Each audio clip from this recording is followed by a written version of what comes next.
मिलते हैं तो अक्सर उनके कुछ ऐसे सवाल होते हैं कि मेंस दे दिया, अब क्या करें? प्री में सर इस बार नहीं हुआ था, 1 नंबर से 2 नंबर से रह गए थे, अब क्या करें? कई बच्चों का ये होता है कि सर जब आरएस वाली वैकेंसी आई थी तब हम एलिजिबल नहीं थे, थोड़ी सी एज कम पड़ रही थी, अब हम एलिजिबल हो गए, पर अगली वैकेंसी कब तक आएगी, तब तक क्या करें? उन सारे सवालों के जवाब आज आरपीएससी ने दिए। आज सब इंस्पेक्टर की 1015 पोस्ट की उन्होंने नई भर्ती अनाउंस की है, बड़ी भर्ती है। मुझे लगता है वो तमाम जो सवाल लोग पूछते थे उनके जवाब इसी में निहित है, उन लोगों को भी इस तैयारी में लग जाना चाहिए। हम अभी जो ऑफिस में मेयर विजय सर बैठे बात कर रहे थे, तब हमने कहा कि भाई बैच कब शुरू किया जाएगा, तो बात आई कि अपने 22 तारीख से बैच शुरू कर लेंगे, 21 को उसका सेमिनार करेंगे और 22 तारीख से नई सब इंस्पेक्टर का नई भर्ती का बैच शुरू कर दिया जाएगा। पर विजय सर का तब भी कहना था कि बच्चों को तो ये कहा जाए कि बैच भले ही 22 तारीख से शुरू हो, पर वो तो अभी से पढ़ाई शुरू करे। जब वैकेंसी आई गई है तो पढ़ाई में किस बात की कोताही है, वो पढ़ाई तो शुरू कर देनी चाहिए। इसलिए आप बच्चे जो अब तक वेट कर रहे थे वैकेंसीज का, जो वेट कर रहे थे कि क्या पढ़ें, जो सोच रहे थे हमारे पास टारगेट नहीं है, तो 1015 पदों की ये जो एसआई की भर्ती है ये टारगेट है। आज से लगिए, अभी से लगिए। स्प्रिंग बोर्ड अपना बैच 22 तारीख से शुरू कर देगा, 21 को सेमिनार कर लेगा, पर आप 4 दिन भी खराब मत कीजिए, आप अभी से पढ़ाई में लग जाइए। एक सवाल यह भी है कि जो एसआई की भर्ती है उसका सिलेबस क्या होता है, उसमें किस प्रकार के सवाल आते हैं। एक तो यदि आप एसआई का सिलेबस जब उठा के देखेंगे तो एग्जैक्टली वही सिलेबस है जो आरएस प्री का होता है। स्प्रिंग बोर्ड बेसिकली आरएस और आईएएस प्री फोकस करता है, उन्हीं की तैयारी करवाता है। पर पिछले कुछ सालों में, पिछले कुछ वैकेंसीज में जब से दोनों का सिलेबस सेम हुआ है, आरएस प्री का सिलेबस और एसआई का सिलेबस सेम हुआ है, तब से स्प्रिंग बोर्ड ने सब इंस्पेक्टर की तैयारी करवानी शुरू की। क्योंकि देखा गया कि ज्यादातर उन्हीं बच्चों के सिलेक्शन हो रहे हैं जो आरएस की तैयारी कर रहे थे, क्योंकि पेपर थोड़ा डेप्थ में आता है, वो बच्चे डेप्थ में पढ़े होते हैं, या पेपर डेप्थ में ना भी आता हो तो भी वो बच्चा जिसने आरएस की तैयारी कर रखी थी उसकी तैयारी पहले से थोड़ी ठीक होती है, वो उन्हीं अनुभवी टीचर्स द्वारा पढ़ता है जो आरएस की तैयारी करवा रहे होते हैं, भले ही वो सब इंस्पेक्टर के बैच में आता हो, तो उसकी तैयारी का लेवल थोड़ा सा बढ़ जाता है, तो उन बच्चों के सिलेक्शन ज्यादा होते हैं। तो फिर हमने सोचा कि भाई क्यों ना एसआई का बैच भी बनाया जाए, तो पिछली कुछ वैकेंसीज से एसआई के बैच बनाए जाते हैं। और यदि आप पिछली कुछ वैकेंसीज के रिजल्ट भी उठा के देखेंगे तो स्प्रिंग बोर्ड के खूब सारे स्टूडेंट्स होते हैं। हालांकि अब इतने सारे स्टूडेंट्स होते हैं कि एसआई का तो कभी अपने अलग से रिजल्ट भी जारी नहीं करते, पर आपके एसआई लगे हुए लोग होंगे, यदि आप उनसे पूछेंगे तो ये तमाम बातें भी आपको पता चलेगी। आज वाली वैकेंसीज में एक चीज और जोरदार, कई बार किसी वैकेंसी में देखा जाता है कि उसमें एपी की पोस्ट कम होती है। एपी मतलब आर्म्ड पुलिस, जो बेसिक पुलिस जिसको थानेदार बोलते हैं अपने, वो पोस्ट कम होती है। आज आप देखोगे तो 1015 पोस्ट में से 925 पोस्ट है वो एपी की है। बाकी वाली जो पोस्ट है वो जरूर उन्होंने आरएस की और आरएसी की और प्लाटून कमांडर की 90 पोस्ट दे रखी है, बाकी ज्यादातर जो पोस्ट है एपी की दे रखी है। तो एक अच्छी अपॉर्चुनिटी है आपके पास में। एसआई का जलवा क्या होता है ये मेरे को लगता है मेरे से ज्यादा आप जानते हो, समाज में आप भी रहते हो, तो हम चारों तरफ देखते भी हैं। बालम थानेदार अलग ही फील देता है। आप उसकी यदि ग्रेड पे भी देखेंगे तो L11 की 42 रुपए की ग्रेड पे है, जो उधर आरएस में जो अलाइड सर्विसेज होती है उनकी ग्रेड पे होती है, तो उस हिसाब से भी है। वैसे भी थानेदार जो है वो समाज में बेहद सम्मानजनक होता है। और जब कई बार बच्चे कहते हैं कि सर हमारा जो उद्देश्य है वो समाज सेवा है, हम कुछ अलग करना चाहते हैं, उन लोगों के लिए अच्छी अपॉर्चुनिटी होती है। अपने बेसिक जो मैं आज बात करने के लिए आया था वो ये था कि ये जो वैकेंसी इसमें कौन पेपर दे सकते हैं, कौन नहीं दे सकते। वे तमाम बच्चे जिनकी उम्र 1/1/2026 को, मतलब आने वाला जो नया साल है उसको 20 साल कंप्लीट होती हो, वो इस पेपर को दे सकते हैं।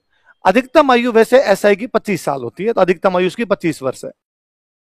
परंतु आरपीएससी ने कहा कि भाई पिछले 3 साल से वैकेंसी नहीं आई है, इसलिए हम 3 साल की छूट दे रहे हैं, तो अधिकतम जो 25 होती है, 3 साल की छूट है तो 28 हो जाती है। फिर सरकार अलग अलग आयु की छूट देती है अलग अलग वर्गों के लिए, कि जैसे SC, ST, OBC, MBC, EWS, इनके पुरुष और जनरल की महिलाएं, उनको 5 साल की और छूट मिल जाएगी। SC, ST, OBC, MBC, EWS, इनकी जो महिलाएं हैं उनको 10 साल की और छूट मिल जाएगी, वो एक्स्ट्रा है। 25 आपकी एज होती है, अधिकतम आयु होती है, 3 साल और जोड़ लो आप उसके अंदर, वो सरकार दे रही है आपको। फिर जो आपके अलग अलग वर्ग को मिलती है और हो जाती है। एक्स आर्मी वाले जो होते हैं, फौज साहब खूब सारे एग्जाम देते हैं, फौज साहब को लगता है वर्दी से आए वापस वर्दी में चले जाएं तो इससे अच्छा और क्या हो सकता है। उससे एक्सपीरियंस का फायदा भी मिलता है, समाज को मिलता है, सरकार को मिलता है, फौज साहब को काम किया हुआ होता है तो उनके भी ठीक रहता है। आपकी जो आयु है वो अधिकतम 40 साल है, छूट वाला आपके भी उधर 3 साल वाला उधर लागू हो जाता है। राज्य सरकार के जो कर्मचारी होते हैं उनको 3 साल की छूट दी जाती है, और यदि कोई पुलिस में थे, डेथ हो गई उनकी, उनके जो आश्रित है, उनके जो बच्चे हैं, उनको 3 साल की छूट दी जाती है।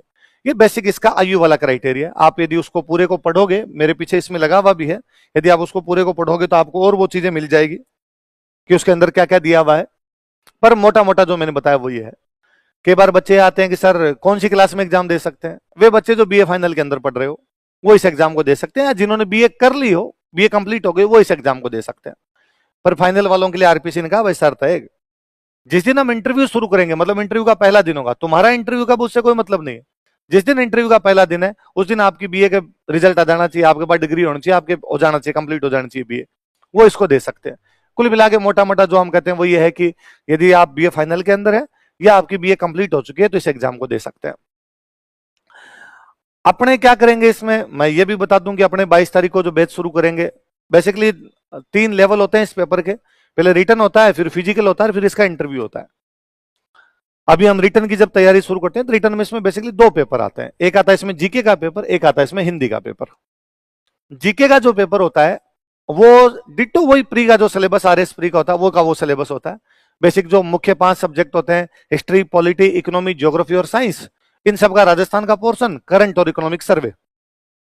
आप देख भी रहे होंगे कि स्प्रिंग बोर्ड के यदि ऑनलाइन चैनल पर आप जाके देखेंगे, जिस पर आप अभी मुझे देख रहे हैं, तो उस पर करंट और इकोनॉमिक सर्वे क्लासें आपको डेली मिल भी जाएगी, उस पर डेली हमारी क्लासें होती भी है। ये उसका बेसिक सब्जेक्ट है जो आता है। एक उसमें हिंदी का पेपर होता है, दोनों पेपर ऑब्जेक्टिव होते हैं। हिंदी के पेपर में वही ग्रामर जो पोर्शन होता है वो सारा आता है। वही आरएस वाला वापस जो मेंस में होता है, उसमें वो जो विश्लेषण करने वाला पार्ट है वो छोड़ दिया जाए कि उसमें ऐसे आते हैं, उसमें कोई पल्लवन आता है, उसमें संक्षिप्तीकरण आता है, वो यदि छोड़ दिए जाए तो वो वाला बाकी पोर्शन इसमें भी है। कुछ एक टॉपिक अलग है जो आरएस वाले से इधर अलग जोड़ दिए गए हैं, पर होते दोनों ऑब्जेक्टिव है, दोनों ऑब्जेक्टिव पेपर होते हैं। 200-200 नंबर के दोनों ऑब्जेक्टिव पेपर होते हैं। आरबीसी कहती है आपको दोनों अलग अलग पास करने जरूरी है भाई साहब, दोनों में अलग अलग 36-36% आने चाहिए, और जो एग्रीगेट परसेंट होते हैं आपके, वो एग्रीगेट परसेंट इसमें 40 हो जाने चाहिए, कि दोनों में अलग अलग तो 36-36% आए, हिंदी वाले पेपर में अलग और जीके वाले पेपर में अलग, और एग्रीगेट आपके 40% हो जाए। एससी एसटी को इसमें 5 अंकों की छूट दी जाती है। उसके बाद आपका फिजिकल होता है, फिजिकल 100 नंबर का होता है, 50 नंबर लाने ही होते हैं उसके अंदर। 3 गुना लोग वो फिजिकल के बाद में पास करते हैं इंटरव्यू के लिए।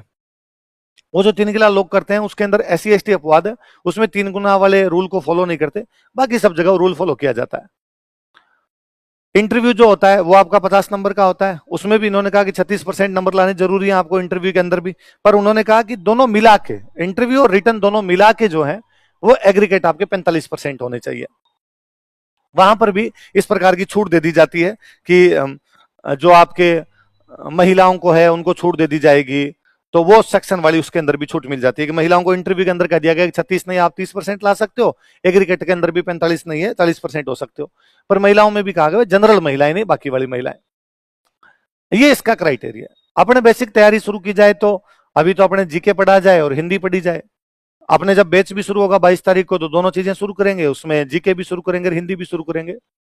अपने उसमें यह भी रहेगा कि टेस्ट सीरीज तो अभी वैसे तो चल रही थी, अभी प्री की और एसआई की चल रही थी, पर इसको नए सिरे से भी शुरू करेंगे और टेस्ट लिए जाएंगे, नए लिए जाएंगे। पर इस बार हमारे ये भी था एक, और हमेशा भी करते हैं, पर मैं आपको बता दूं जो नए स्टूडेंट हो, कि जैसे कोई टॉपिक समाप्त होगा कि भाई जीके का कोई टॉपिक मान लो मैं पढ़ा रहा हूं और मैंने उसके अंदर प्रजामंडल आंदोलन पढ़ाया, तो जैसे समाप्त होता है तो प्रजामंडल आंदोलन के हाथों हाथ आपसे क्वेश्चन लिए जाएंगे ताकि आपका टॉपिक क्लियर हो जाए। सच्ची सच्ची बात तो यह है कि हम अक्सर क्लासों के अंदर बोलते हैं कि घर पे जाके बच्चों को पीवाईक्यू देखने चाहिए, प्रीवियस ईयर के क्वेश्चन पेपर देखने चाहिए, पर आप देखते कहाँ हो जी, आप नहीं देखते जाके, तो फिर हम ही प्रयास कर लें, हम ही आपके डेली वैसे पेपर बना लें और आपसे पूछ लिए जाए। हम हिंदी पढ़ रहे थे, हिंदी में हमने विलोम शब्द किए, विलोम शब्द के पेपर ले जाए, और वो तो खूब सारे ले जाए। हिंदी के तो मतलब अथाह टेस्ट लिए जाएंगे, इतने टेस्ट लिए जाएं कि हिंदी का जो पेपर है वो उन्हीं के अंदर से आए। खूब सारी प्रैक्टिस हो जाती है तो फिर वहां संभावना भी खूब सारी बढ़ जाती है, वहां से आ भी जाते हैं। जीके वाला पोर्शन भी हम देख लेंगे, जो पोर्शन जितना ज्यादा काम का उस पर उतनी ज्यादा प्रैक्टिस कर लेंगे हम, ताकि ज्यादा ज्यादा आ जाए।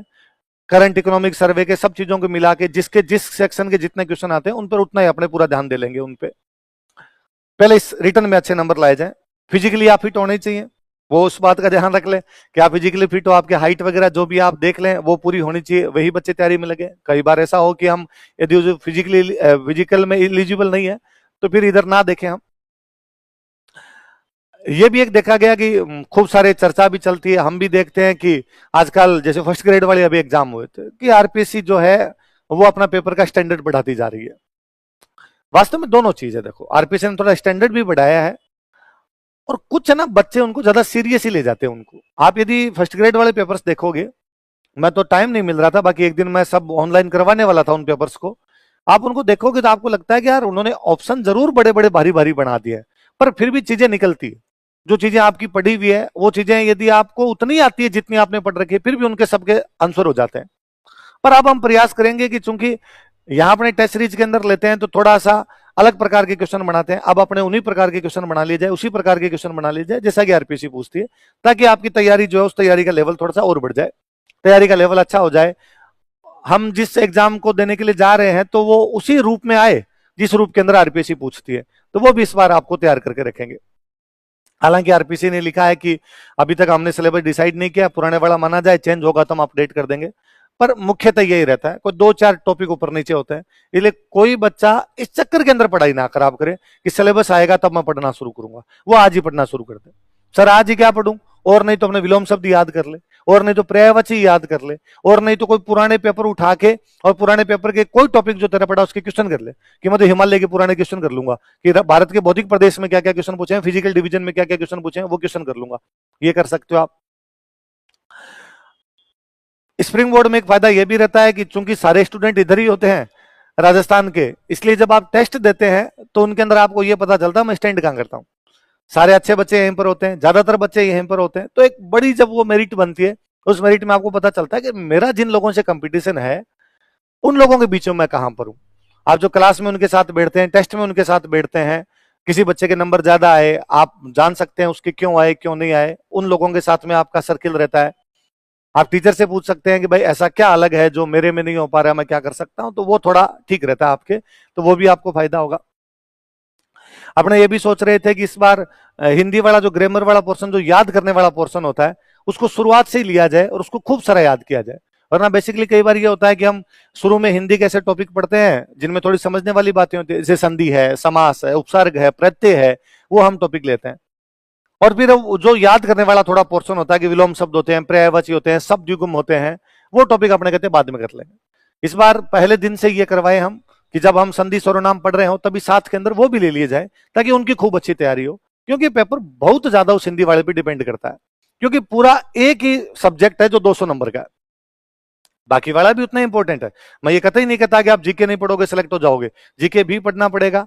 और जैसा मैंने आपको बताया कि सारे बच्चे एग्जाम देने वाले वो जिन्होंने इस बार आरएस का मेंस दे दिया, अभी उनका रिजल्ट आना बाकी है, वे बच्चे जो आरएस का इस बार प्री दे चुके और मान लो उनका प्री में नहीं हुआ, वे बच्चे जिनके फाउंडेशन के बैच कंप्लीट हो गए, किसी वजह से एग्जाम नहीं दे पाते, वे बच्चे, तो तुम्हारे सिलेबस तो कंप्लीट है सबके, तुम्हें तो केवल उस चीज को जो पढ़ रखी है उसको थोड़ा सा पॉलिश करना है, और पॉलिश करते ही वो तैयारी है।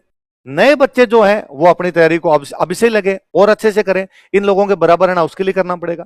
और मैं तो इनका क्यों कहूं, जो अभी आरपीसी में इंटरव्यू चल रहे हैं ये भी लग जाएंगे अभी तैयारी के अंदर, क्योंकि फाइनल सिलेक्शन भी होगा तो खूब सारे लोग उसमें भी बाहर होंगे, तो उनको लगता है कि नहीं यार हमें भी ये एग्जाम देना चाहिए, तो वो खूब सारे लोग लगेंगे। तो 100 बात की एक बात है, हमें पढ़ाई में लग जाना चाहिए, अभी से लग जाना चाहिए। और आप एलिजिबिलिटी चेक कर लीजिए, आप यदि उस क्राइटेरिया के अंदर आते हैं तो बहुत अच्छी सर्विस है। आप यूं लगेगा आपको कि आप सही जगह जा रहे हैं, उसके अंदर आपको कतई यूं सोचना नहीं पड़ेगा। और आप जानते हैं इस बात को, मैं ना बताऊं तो भी आप जानते हो कि यार थानेदार वाली नौकरी जो होती है उसका फील तो अलग होता है। मैंने पे ग्रेड वगैरह आपको बता ही दिया कि उसके पे ग्रेड वगैरह भी खूब अच्छे होते हैं। तो यही चीजें हैं।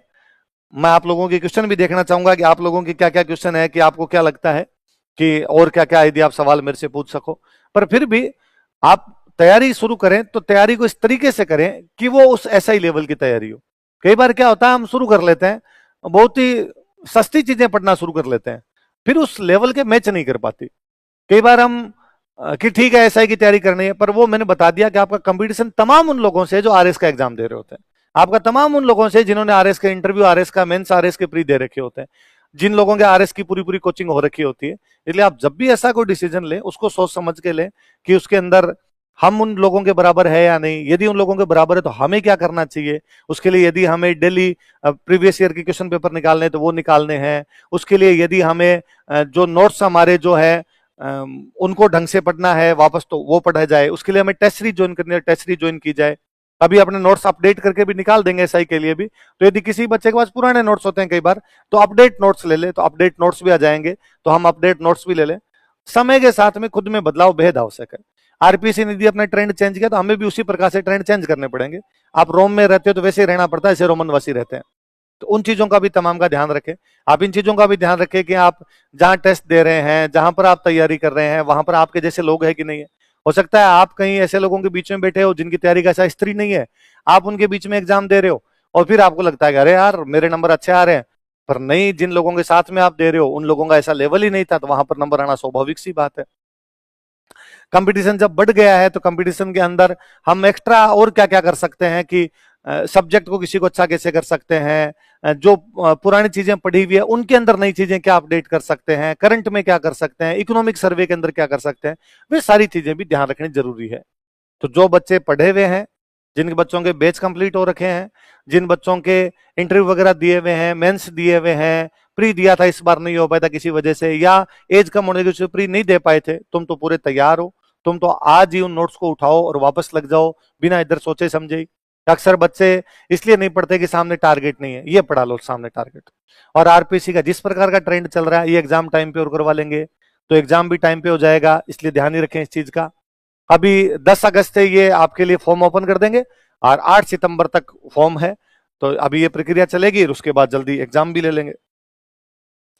आपके खूब सारे सवाल ये होते हैं कि एसआई का एग्जाम कब तक हो सकता है। आप 8 सितंबर यदि मानते हैं कि 8 सितंबर को यदि वो फॉर्म क्लोज करते हैं, उसके बाद 3 महीने का तो मानिए, फिर भी पक्का नहीं, मैं कहता हूं वैसा कुछ ही नहीं, आरपीसी डाल देगी 2-4 दिनों में, 5-7 दिनों में, तब और देख लेंगे। पर 3 महीने का भी उसके बाद लेके चले, तो सितंबर के बाद 3 महीने लेके चले तो अक्टूबर, नवंबर, दिसंबर, तो कुल मिला के अपने पास 6-7 महीने का, 6-1 महीने का टाइम है, तो उसको लेके चले आप।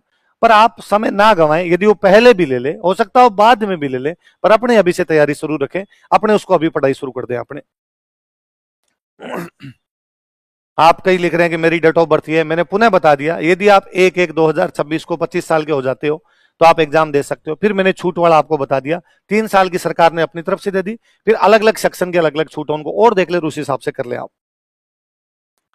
जो बच्चों रनिंग बैच के अंदर है, जो बैच चल रहे हैं, वो इस तैयारी के अंदर लगे। अब अपने वे ही सब्जेक्ट पढ़े जाएं जो एसआई के अंदर आएंगे, यदि क्लास में नहीं भी चल रहे किसी के अंदर तो वो अपने क्लास के अंदर लगा देंगे, वे सब्जेक्ट लगा देंगे जो इस वैकेंसी में आएंगे, सॉरी प्री क्या एसआई की वैकेंसी के अंदर आएंगे, तो उन्हीं चीजों पे ध्यान दिया जाए, बार बार वो पढ़ा जाए। फिर यदि आप ये एग्जाम देते हो ना, तो ये अपने आप में आरएस प्री की तैयारी है, और आरएस की वैकेंसी पीछे पीछे आएगी, इसके पीछे पीछे आरएस की वैकेंसी आ जानी है, तो वो भी आपको नहीं रहेगा कि हमने ये तैयारी की, हम तो आरएस की कर रहे थे, तो ये करोगे तो आरएस वाले में फायदा ही मिलेगा, तो उसमें भी कोई दिक्कत नहीं है आपके, वो कर लिया जाए भले। दोनों क्लासेज होगी, क्लासेज ऑनलाइन भी होगी, क्लासेज ऑफलाइन भी होगी, दोनों प्रकार की क्लासेज होगी, तो वो भी आप चिंता मत करना। अभी नया बैच जो बनाएंगे वो ऑनलाइन भी होगा और ऑफलाइन भी होगा। किसी वजह से कोई भी यदि नहीं आ पाता है तो अपने घर पे बैठे भी तैयारी कर सकता है, तो वहां पे तैयारी की जाए। पुराने बच्चों के लिए रिवीजन क्लास लगाएंगे, लगा देंगे, अभी तो अपने टेस्ट सीरीज शुरू की जाए, टेस्ट देंगे, अपने रिवीजन क्लासें भी लगा लेंगे। जब एग्जाम पास आएगा, रिवीजन का अर्थ एग्जाम के नजदीक होता है, थोड़ा ठीक रहता है, थोड़ा पढ़ ली जाए चीजें, वो कर लेंगे अपने। आप पुराने बच्चे हो, जैसे आप कहोगे वैसे कर लेंगे, कोचिंग आपकी है, आप जितना बताओगे, जैसा बताओगे, आपकी जिसकी तैयारी नहीं हो वो कर लें। आपको लगता है हमारे हिंदी की नहीं है, हिंदी की ओर करा देंगे, हिंदी का जो कोई पुराने बच्चे हो उनको हिंदी के भी एक्स्ट्रा बात करवानी होगी तो एक्स्ट्रा करवा देंगे चीजें। पर अभी एक बार आप जो पढ़ा हुआ है उसको पढ़ना शुरू कीजिए, जो टेस्ट सीरीज शुरू की जाए उसके अनुसार टेस्ट देना शुरू कीजिए, जो उसका सिलेबस है उसमें जितनी चीजें आपने पढ़ रखी है उनमें हाथों हाथ शुरू कर दीजिए, एक्स्ट्रा जो होगी वो हम करते रहेंगे। कई बार हम ये सोच के रह जाते हैं कि एक्स्ट्रा कराएंगे तब मैं कर लूंगा, ये तो मुझे आता ही ना। और उसमें भी जो याद करने वाली चीजें हैं उनको तो आज से ही याद करने बैठे हैं। हिंदी इस मामले में बड़ा सरल सब्जेक्ट है, हम उसको याद कर सकते हैं, डेली किया जाए तो। हम क्या करते हैं, उसमें डिसिप्लिन नहीं रखते। हम ये है कि विलोम शब्द में 1 दिन में कर लूंगा, पारिभाषिक शब्दावली तो मैं 2 दिन के अंदर कर लूंगा, और लास्ट में इतने सारे याद नहीं होते। डेली आपको यदि 10 विलोम शब्द आप किसी भी बुक से, मत कहता हूं जो आपको हिंदी की बुक अच्छी लगे उससे विलोम शब्द यदि उठा के देखेंगे, बुक वाले ने 300 छाप रखे हैं, पर आप देखोगे कि यार इनमें से 150 तो आते हैं मेरे को, तो बाकी 150 बचे। मैं यदि डेली के 10-10 भी करता हूं ना तो 15 दिन में कंप्लीट होता है। मैं डेली के 10-10 भी पर्यायवाची करता हूं तो महीने भर में खत्म करता हूं। तो मैं विलोम शब्द पर्यायवाची कर लेता हूं, फिर मैं शब्द युग्म कर लेता हूं, मैं वाक्यांश के लिए एक शब्द कर लेता हूं, मैं पारिभाषिक शब्दावली कर लेता हूं, मैं मुहावरे लोकोक्तियां कर लेता हूं। और सबसे अच्छा तरीका है आपका रूममेट उसको सुनाया जाए कि मैंने ये पढ़ लिए, तू मेरे से सुन ले, तूने जो पढ़ लिया मेरे को सुन लिया। सुन सुन के बोल बोल के याद करना सबसे अच्छा रहता है। ये श्रुति है, जितनी बार आप बोलोगे उतना ही ज्यादा याद रहेगा। पुराने पेपर निकाल लिए जाए, मॉक पेपर दे लिए जाए, खूब सारे टेस्ट सीरीज में जो पेपर होते हैं उनको घर पे लेके वापस सोल्व कर लिए जाए कि यार ये क्वेश्चन पूछते हैं, इन क्वेश्चनों में किसी भी प्रकार की मेरी गलती नहीं होनी चाहिए। तो ये चीजें। और तो क्या हो सकता है, और मुझे बताओ दे कि आप कोई क्वेश्चन भी यदि पूछना चाहते हो तो। अनुज मेरे को दे। हाँ, एसआई के न्यू नोट्स मैंने बता दिया ना, अभी अपडेट नोट्स लेके आएंगे। ओल्ड एसआई वाली टेस्ट सीरीज चल रही है, उसको दीजिए, उसमें पेपर अपने और बढ़ा लेंगे, और पेपर ले लेंगे उसके अंदर अपने। टीएसपी के लिए अलग पद होते हैं ना, टीएसपी के लिए बाकायदा इन्होंने दे भी रखे हैं, टीएसपी के लिए पद है। टीएसपी एरिया के लिए शहरिया जनजाति वाले में 4 है, अनुसूचित क्षेत्र वाले के लिए 25 पद है, टीएसपी के लिए अलग से पद आते हैं, तो इन्होंने लिख भी रखे हैं अपने, तो वो भी आप देख लें अनुसूचित क्षेत्र के लिए। इंडिया जीके का कितना रोल है? खूब सारा रोल है जी, दोनों जीके का खूब सारा रोल होता है, क्योंकि राजस्थान थोड़ा सा ज्यादा पूछते हैं वो, लेकिन फिर भी इंडिया जीके भी खूब सारा पूछते हैं, तो ऐसा भी नहीं कि भाई पूरा राजस्थान जीके पूछ लेते हैं ना, इंडिया जीके भी खूब सारे क्वेश्चन आते हैं, तो दोनों पे ध्यान दिया जाए अपने। तो 100 क्वेश्चन यदि आते हैं तो राजस्थान जीके के वो यदि 30-35 क्वेश्चन पूछते हैं या 30 क्वेश्चन है, तो बाकी वाला इंडिया जीके बचता है, तो इंडिया जीके पूछते हैं वो खूब सारा। तो ये भी कोई दिक्कत नहीं कि यार इंडिया जीके है कि नहीं है। और किसी प्रकार के डिलेमा में ना रहे कि आरपीसी सिलेबस डाल देगी तब हम शुरू करेंगे, या इस प्रकार का कि फॉर्म भर देंगे तब हम शुरू करेंगे, या अभी तो वैकेंसी आई है मैं थोड़े दिन में शुरू कर लूंगा। ये मोटिवेशन तो आज ही मिलना चाहिए, और मोटिवेशन अप दीपो भव है, खुद के अंदर से आता है। मैं भले कितना ही दे के चला जाऊं तो भी नहीं आना है, आप किसी अड़ोसी पड़ोसी से लोगे तो भी नहीं आना है, और बातें नहीं करनी अड़ोसी पड़ोसी से जी। अब अगले 5-6 महीने तो पूरी तरीके से खुद को पढ़ाई में झोंका जाए, मोबाइल वगैरह बंद किए जाए, घर के शादी फंक्शन वगैरह में भाग लेना बंद किया जाए, केवल पढ़ाई पढ़ाई और पढ़ाई की जाए। ग्रामीण क्षेत्र के युवा तो वैसे ही ज्यादातर आप फिजिकली फिट होते हो यार, आपको तो पूरी तरीके से लगना ही चाहिए। सारे आजकल तो शहर वाले बच्चे ही फिट ही हो रखे होते हैं, पर फिर भी गांव में तो थानेदार की वैल्यू अलग है यार, इज्जत ही अलग है। तो तैयारी शुरू की जाए, और मैंने बता दिया ये कि ये तैयारी आरएस वाली है तो उधर काम आएगी। आरएस का मेंस जिन्होंने दे रखा है, तुम्हारा तो सब कुछ ही कंप्लीट हो रखा है, तुम्हारा तो हिंदी भी पढ़ रखी है, तुमने तो ये जीके भी पढ़ रखी है। जिन्होंने हिंदी नहीं पढ़ रखी है, जिन बैचों के अंदर, अपने बैचों में उनमें लगा लेंगे हिंदी, तो अब से हिंदी पढ़ना शुरू कर लीजिए। कोई बैच हो गए हो तो ऑनलाइन वगैरह उनके वापस दे देंगे, तो आपको रिवीजन भी करना हो तो उनके अंदर वापस ले लिया जाए, तो वो सुविधा भी अपने कर सकते हैं कि आप पढ़ लो, घर पे ही पढ़ लो, नहीं आना पड़े, क्लासेस वगैरह नहीं लेनी पड़े किसी को, तो तमाम चीजें कर ली जाएगी। टॉपिक वाइज क्वेश्चन वाला मैंने आपको बता ही दिया, आपको बाकायदा हर टॉपिक कंप्लीट हो तो उसके क्वेश्चन दिए जाएंगे और आपसे क्लास में करवाए जाएंगे, अभी कभी करो ये सारे के सारे, तो अपने को हाथों हाथ पढ़ा, कितना याद रहा कितना याद नहीं रहा वो पता चलता है। फिर हर जो संडे को टेस्ट होते हो संडे वाले टेस्ट लिए जाएंगे, तो अपने को और पता चलेगा कि नहीं हाथों हाथ तो कर गया था, 7 दिन के बाद में आता है कि नहीं आता है। पूरे पूरे टेस्ट एक साथ लिए जाएंगे तो सारी चीजें हो गई, उसके बाद याद रहता है कि नहीं रहता है, उसका भी अपना जो विस्तृत जो सिलेबस है वो डाल दिया जाएगा कि कितने लेंगे टेस्ट कितने नहीं लेंगे, वो सारी भी बता दी जाएगी। और कोई है सवाल थोड़ी बच्चों के? और रिपीट हो रहे हैं तो आप वापस सुन लें। सर बहुत सारी भर्तियां आ रखी है, आ गई है, क्या करें? ये तुम लो थानेदार वाले स्टार लगाने हो इधर, तब तो ये दिया जाए, बाकी तुम्हारी डिसीजन है कि क्या लिया जाए क्या नहीं लिया जाए। करंट अफेयर्स कितना करना, आज से तो शुरू किया जाए, बाकी हम करवा देंगे, पूरा करवा देंगे, पर आप तो ये मान लो कि आज से आएगा, तो आज वाला अखबार ही आज उठा के ढंग से पढ़ लिया जाए, इसमें क्या क्या चीजें पढ़ लूं। तो करंट अफेयर्स तो डेली अखबार उठा के ढंग से पढ़े जाए, बाकी जो क्लासेज होती है उनमें पढ़ते रहो, पर अखबार पढ़ने की हैबिट ही डालो कि होना ही चाहिए।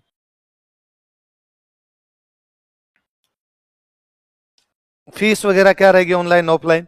अभी जो चल रही है वही फीस है, बाकी जो आप सेमिनार लेंगे अभी 21 तारीख और सेमिनार लेंगे, तो उसमें यदि कोई होगा तो मैं और अनाउंस कर देंगे, अभी मुझे इस बारे में पूरी जानकारी नहीं। 21 वाले सेमिनार के अंदर फीस वगैरह के बारे में बता दिया जाएगा।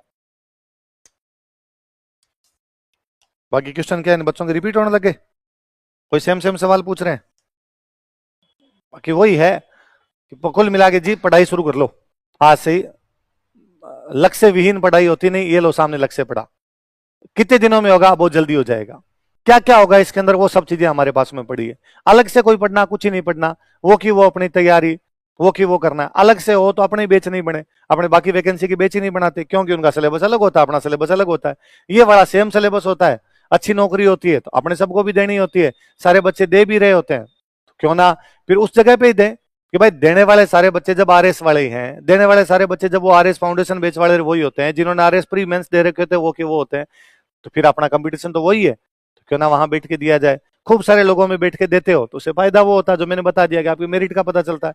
कई बार हम आपस में 10 लोगों के अंदर ही टेस्ट दिया तो पता ही नहीं चला कि भाई कौन सी रैंक आई। जिस दिन हम कोई 5,000 लोगों के अंदर टेस्ट देते हैं बैठ के, तो अपने को पता चलता है कि यार इस समय जो एक्टिव लोग है वो ये है, उनकी रैंक ये आती है, तो मेरी कौन सी आ रही है, मेरे किस सब्जेक्ट में कम आ रहे हैं, किसके अंदर नहीं आ रहे हैं। बाकी मैं तो डेली शाम को 7 बजे ऑफिस बैठा ही रहता हूँ। आपको किसी को और क्वेरी हो तो कभी भी आके पूछ ही सकते हो, पर मैं तो फिर भी कहूंगा अब पूछताछ बंद ही कीजिए, अपने तो पढ़ाई शुरू कीजिए। उठाइए किताबें, किताबें उठा के झोंक दीजिए खुद को।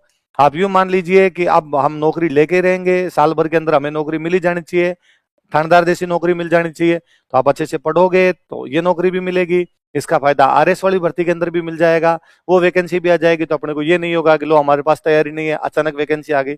सारी चीजें आपके फेवर में है, सारी चीजें पॉजिटिव है। बड़ी वैकेंसी है, सरकार ने बड़ी वैकेंसी निकाल दी, तो अपने तैयारी करने में क्या जाता है, अच्छे से तैयारी की जाए, अच्छे से पढ़ा जाए। हिंदी भी पढ़ेंगे वो भी आरएस में काम आएगी, जीके सेम का सेम है, तो दोनों चीजें अच्छी हो जाएगी।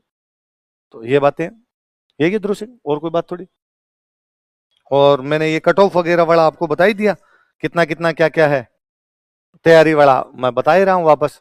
मैं तो और कहूंगा आपको कि जो पुरानी भर्तियों में कोई थानेदार लगे हुए इसको छोड़ दीजिए। आपको कि सर पिछले वाली भी विवाद चल रहा है और चल रहा है, आप जो पुराने कोई थानेदार लगे हुए उनसे भी पूछ लीजिए कि वो कहाँ के स्टूडेंट है, तो वो आपको बता देंगे कि उन्होंने क्या पढ़ा था, क्या नहीं पढ़ा था, कहाँ से पढ़ा था, तो उनको पूछ के तैयारी कर ली जाए। और पूछना बाद में, आज से पढ़ाई शुरू कर ली जाए, समय मिले तब बीच बीच के अंदर उनको पूछ भी लेना। 22 तारीख को नया बैच शुरू हो जाएगा, 21 तारीख को उसका सेमिनार होगा, उसकी जानकारी और अखबार के सोशल मीडिया के माध्यम से आपके पास पहुंची जाएगी। आप सेमिनार में आइए, 22 तारीख से बैच शुरू करेंगे, उस बैच के अंदर आइए, दोनों पेपर एक साथ चला देंगे, हम जीके भी चला देंगे और सब्जेक्ट का भी मतलब हिंदी का भी चला देंगे।